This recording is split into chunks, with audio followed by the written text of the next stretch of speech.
اس وقت یہ ہے کہ اصل نماز یہی ہے، یہ سورہ فاتحہ۔ چنانچہ میں آپ کو حدیث سنا رہا ہوں جو صحیح بخاری میں بھی ہے، صحیح مسلم میں بھی ہے، جامع ترمذی میں بھی ہے، سنن ابی داود میں بھی ہے، سنن نسائی میں بھی ہے، اور بہت سی کتابوں میں موجود ہے۔ اور یہ عن عبادہ بن صامت رضی اللہ تعالی عنہ، حضرت عبادہ بن صامت سے ہے مرفوعا کہ حضور نے فرمایا لا صلاۃ لمن لم یقرأ بفاتحۃ الکتاب، اس شخص کی کوئی نماز نہیں ہے جس نے کہ سورہ فاتحہ کی تلاوت نہیں کی۔ اب اس سے ہمارے ہاں ایک بڑا اختلاف پیدا ہوا، وہ نوٹ کر لیجئے۔ ایک رائے یہ ہے آپ اگر علیحدہ نماز پڑھ رہے ہیں تو ظاہر بات ہے کہ آپ کو ہر رکعت میں خود پڑھنی ہی پڑھنی ہے سورہ فاتحہ۔ جب باجماعت پڑھ رہے ہیں اب کیا شکل ہو؟ امام پڑھ رہا ہے سورہ فاتحہ تو کیا مقتدی کو بھی پڑھنی چاہیے؟ اس حدیث میں جو الفاظ کی شدت ہے اس کی بنا پر رجحان یہ ہوتا ہے کہ یقیناً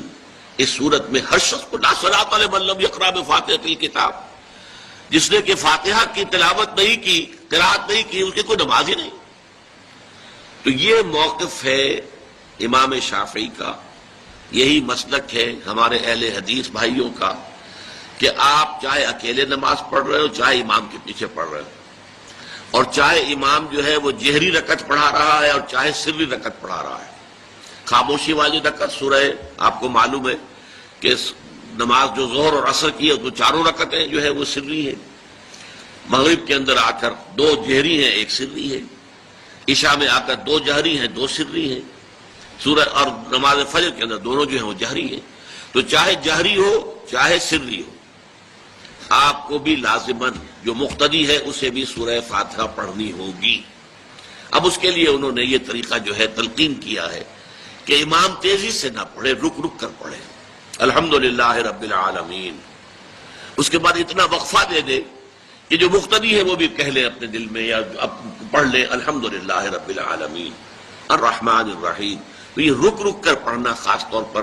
اگر آپ کو موقع ہوا ہو کسی اہل حدیث امام کی امامت میں نماز ادا کرنے کا تو آپ دیکھیں گے کہ بڑا فرق ہے۔ ہمارے جو حنفی امام الحمدللہ رب العالمین الرحمن الرحیم مالک یوم الدین ایاک نعبد و ایاک نستعین، چار آیتیں جو ہیں وہ بھی ایک ساتھ میں پڑھ جائیں گے، لیکن یہ کہ عام طور پر جو اہل حدیث حضرات ہیں وہ رک رک کر ٹھہر ٹھہر کر پڑھتے ہیں، ترتیل کے انداز میں پڑھتے ہیں۔ یا پھر دوسری شکل انہوں نے ایک اور کی ہے، یہ آپ سعودی عرب میں جب کبھی نماز پڑھیں گے اور آپ پڑھی ہو آپ نے تو وہاں آپ دیکھیں گے کہ امام جو ہے وہ سورہ فاتحہ پڑھنے کے بعد کوئی 1 منٹ جو ہے خاموش رہتا ہے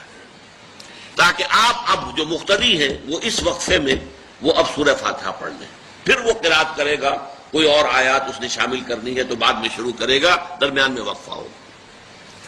لیکن ایک مسلک یہ ہے، اور یہ مسلک جو ہے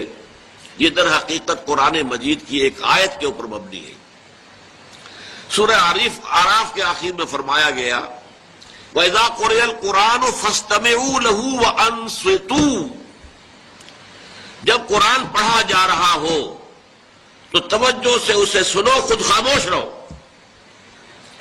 اب یہ قرآن مجید کی آیت ہے، اس کے بنا پر ایک رائے یہ ہے کہ آپ امام کے پیچھے سورہ فاتحہ نہیں پڑھیں گے، پڑھا جا رہا ہے سنو اس کو، خود خاموش رہو۔ اور اس کے لیے وہ دلیل دیتے ہیں کہ یہ شکل ایک وفد کی سی ہے، جیسے کسی بڑی شخصیت کے پاس اگر آپ کا کوئی وفد جاتا ہے، 8-10 افراد ہیں، ان میں اسپوکس مین ایک ہوتا ہے، وہ بات کرتا ہے، باقی سب لوگ موجود رہتے ہیں، سنتے ہیں۔ اسی طریقے سے امام جو ہے وہ گویا کہ آپ کا نمائندہ ہے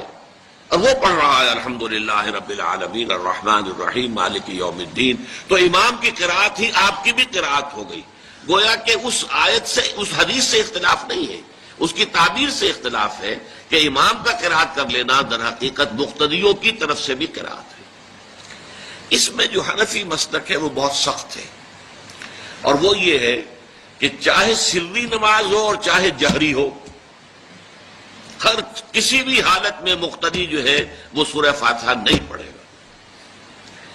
اب اس میں ذرا سا سوال پیدا ہوتا ہے کہ جہری رکعت میں تو اس آیت کا اطلاق ہو جائے گا کہ وَإِذَا قُرِئَ الْقُرْآنُ فَاسْتَمِعُوا لَهُ وَأَنصِتُوا، سری میں تو اس آیت کا اطلاق نہیں ہوتا۔ بہرحال یہ مسلک ہے امام شافعی کا، ایک انتہا پر ہے، ہر صورت میں سری ہو یا جہری ہو آپ کو پڑھنی ہی پڑھنی ہے۔ اور امام ابو حنیفہ دوسری انتہا پر ہیں کہ چاہے سری ہو چاہے جہری ہو کسی شکل میں نہیں پڑھنا۔ امام مالک کا مسلک ہے درمیان میں، اور میں اس میں کوئی جھجک محسوس نہیں کرتا کہ میں آپ کے سامنے عرض کر دوں کہ میں اس پر عمل پیرا ہوں۔ وہ کیا ہے؟ جہری نماز میں خاموش رہو اور سنو۔ اس آیت کا اطلاق ہو جائے گا جب بلند آواز سے پڑھ رہا ہے امام تو پوری توجہ، فاستمعوا لہ، اپنی پوری توجہ کو اس کے سننے کے اوپر مرکوز کر دو اور خود خاموش رہو۔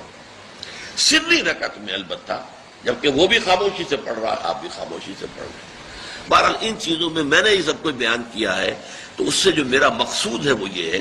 کہ معلوم ہو جائے کہ اس میں کوئی بڑی بنیادی بات نہیں ہے، نہ یہ کہ جو حنفی ہیں وہ اس حدیث کا انکار کرتے ہوں کہ لا صلاۃ لمن لم یقرأ بفاتحۃ الکتاب، کیسے وہ انکار کریں گے؟ اور نہ ہی کوئی جو حنبلی ہے یا اہل حدیث ہے وہ قرآن کی اس آیت کا اختلاف جو ہے وہ اختلاف کر سکتا ہے کہ اذا قرئ القرآن فاستمعوا له وانصتوا، لیکن یہ کہ اس کے پھر اس سے جو احکام کا استنباط ہے اس میں اختلاف ہو جاتا ہے، تو اس کو نہیں سمجھنا چاہیے کہ یہ کوئی بہت بڑی اہمیت والی بات ہے۔